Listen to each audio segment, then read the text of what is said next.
آج میری قوم آپ کے سامنے دو راستے ہیں. جب نماز میں اللہ سے ہم کہتے ہیں کہ اللہ، ایک ہی چیز مانگتے ہیں اللہ سے 5 وقت کی نماز میں کہ اللہ ان کے راستے پہ لگا جن کو تو نے نعمتیں بخشی، ان کے راستے پہ نہ لگا جو تباہی کے راستے پہ نکل گئے. پاکستانیوں، آپ بھی ادھر کھڑے ہیں. ایک طرف نعمتوں کا راستہ ہے، آپ کی عظمت کا راستہ ہے، دوسری طرف آپ کی تباہی کا راستہ ہے، غلامی کا راستہ ہے، ذلت کا راستہ ہے. مولانا رومی، اس نے بڑی ایک ایسی بات کی جو مجھے کبھی نہیں بھولی. اس نے کہا کہ جب اللہ نے تمہیں پر دیے اڑنے کے لیے، کیوں چونٹیوں کی طرح زمین پہ رینگ رہے ہو؟ پاکستانیوں، اللہ نے ہمیں پر دیے ہیں. ہمارا مستقبل یہ نہیں ہے کہ ہم چونٹیوں کی طرح رینگیں. جو اوپر آئے فیصلہ کرے کہ جی آج تو یہ چور ہیں، ان کے اوپر ایکشن لے گورنمنٹ کرا دے.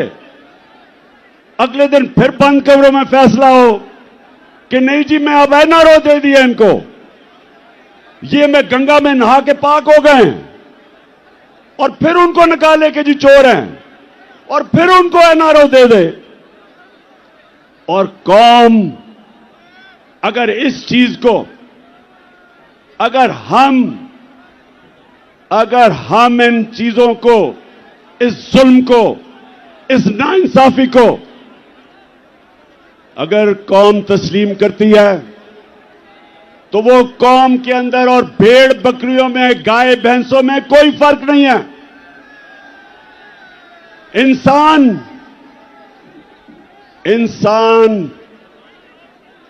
انصاف مانگتا ہے. انسانی معاشرے میں اور جانوروں کے معاشرے میں فرق ہی ایک ہے.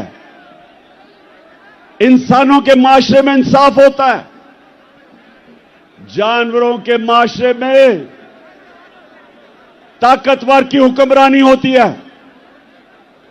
پاکستان اگر ایک عظیم ملک نہیں بنا تو اس کی ایک وجہ ہے کہ ہمارے ملک میں کبھی بھی قانون کی حکمرانی نہیں آئی. طاقت کی حکمرانی، جنگل کا قانون رہا ہے. اور یہ یاد رکھیں، کبھی کوئی معاشرہ ترقی نہیں کر سکتا جس معاشرے کے اندر انصاف نہیں ہوتا.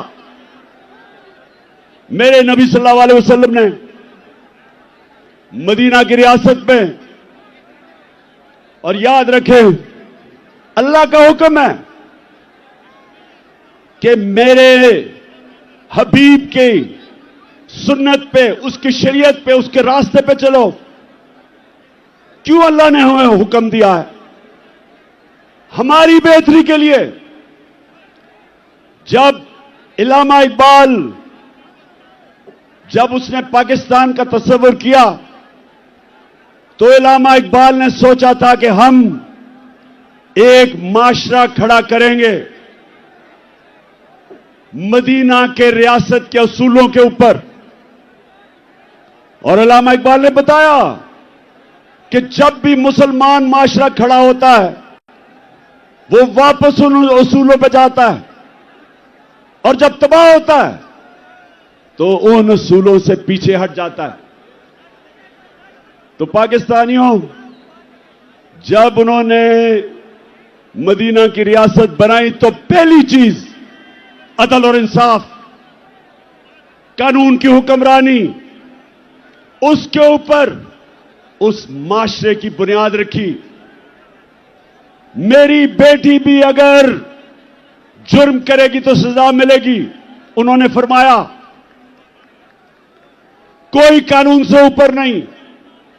اور پھر بتایا کہ تمہارے سے پہلے بڑی قومیں تباہ ہوئیں